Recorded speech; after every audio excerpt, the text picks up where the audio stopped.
আসসালামু আলাইকুম।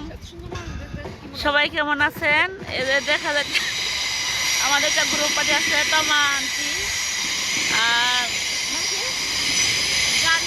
জান্নাত সরি, আমরা এক জায়গায় আসছি স্টার।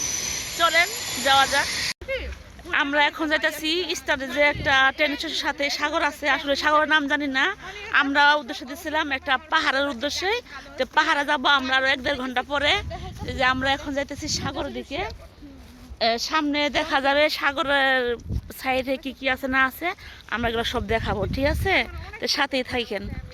আমরা মনে করেন যে এক জায়গায় যাবো, একটা উদ্দেশ্যে বের হয়েছিলাম যে পাহাড়ে যাব, ঘুরবো এবং পুরাটাই দেখবো। তো ওইখানে যাইতে আরো 1.5 ঘন্টা বাস আছে। আর এখানে আমরা সবাই বিজি আছি, বসে আছি। এখানে সাগর পার দেখতেই পাচ্ছেন, দেখছেন এত সুন্দর সাগরটা যে বলার মতো না। সবাই ব্যস্ত আছে। আর এই যে দেখতেছেন জাহাজটা, এই যে একটা জাহাজ, ঠিক আছে? এই যে এই জাহাজ দিয়ে মনে করেন অন্য অন্য দেশে জায়গা, আশেপাশে যে দেশগুলো আছে, ডেনমার্ক, কি কি দেশ আছে, কি কি দেশ আছে এই দেশে? আচ্ছা, অনেক দেশ, আমি নরওয়ে আছে, সুইজারল্যান্ড আছে, ফিনল্যান্ড আছে। আসলে আমি জানি না, আমার ঘোরাফেরা হয় নাই।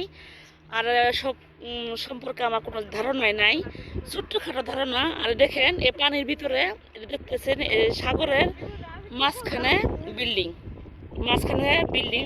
সবচেয়ে মজার ঘটনা হলো যে মাঝখানে যে বিল্ডিংগুলা, এই বিল্ডিংগুলা দেখতে সেরকম সুন্দর, ঠিক আছে? এই ক্যামেরাগুলো দেখতে ভালো লাগে। হ্যাঁ, আর আমরা ওই জায়গায় গেলে আর অন্য কিছু দেখতে পারতাম। আসলে এখানে যাব না, এজন্যই যাব না। আমরা যে বাসটা ধরবো ওই বাসটা আধা ঘন্টা পরে আসে যাবো, ওখানে গেলে আমরা আসতে পারবো না, ঠিক আছে? আমরা এরপরে নেক্সট ভিডিও আসতেছে যে আমরা কোন জায়গায় যাব। তো সবাই ভালো থাকবেন, খুদা হাফেজ, আসসালামু আলাইকুম।